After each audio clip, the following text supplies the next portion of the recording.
ciidamada dawladda Soomaaliya iyo kuwa AMISOM ee ku sugan gobolka Bay ayaa waxa ay bilaabeen howlgallo ka dhana ururka Al-Shabaab ee la doonayay in looga xoreeyo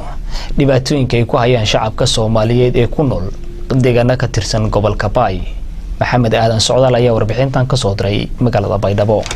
saraakiisha ciidamada dawladda federaalka Soomaaliya ee ku sugan deegaanka Goofgaduud Shabeelle oo qiyaas ahaan 25 kilomitir dhanka koonfur ka xiga magaalada Baydhabo ayaa imika bilaabay dhaqdhaqaaqyo ku aadan sidii ay ugu saari lahaayeen deegaanada dhaqdhaqaaqa shabaab ay ka maamulaan gobolka Bay.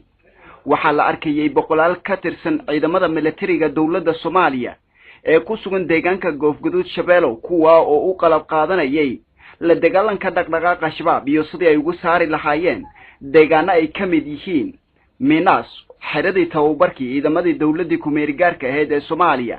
Bootis iyo deegaano kale oo aad u fara badan oo dhaqdhaqaaqa shabaab ay maamulaan. saraakiisha ciidamada laamaha ammaanka ee dawladda federaalka Soomaaliya ee ku sugan deegaanka Goofgaduud Shabeelle ayaa TV-ga Jubaland ugu waramay dhaqdhaqaaqyada ay halkaasi ka sameynayaan iyo waxa ay ka doonayaan. taliyaha saldhigga deegaanka Goofgaduud Shabeelle Cabdi Xasan oo la hadlay TV-ga Jubaland ayaa yiri sidan: alla mahtis wali fadan dhaqdhaqaaq baan suubin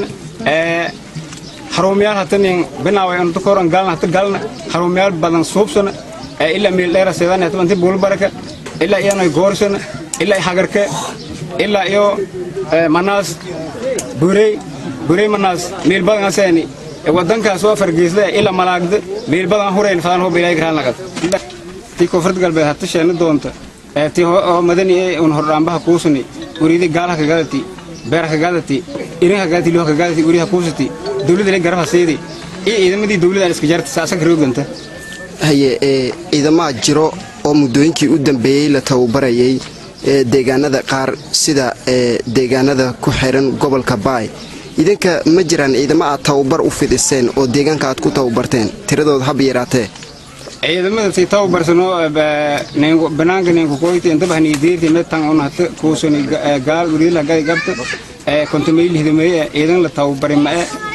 shabaab neebsi iyo ciidanka ka darsanti dawladda saaga tirsanti saasaka la jarta nabadid oo deegaanka dananka jarta saasan roogdiyaan. dhaqdhaqaaqyadan ciidamada dawladda ayaa ka soo beegmaya xilli muddooyinkii u dambeeyay ciidamada dawladda ay howlgallo ka sameynayeen duleedka deegaanka Goofgaduud Shabeelle walow mararka qaar iska caabin ay kala kulmayeen ciidamada shabaab. Maxamed Socdaal, Jubaland TV, magaalada Baydhabo.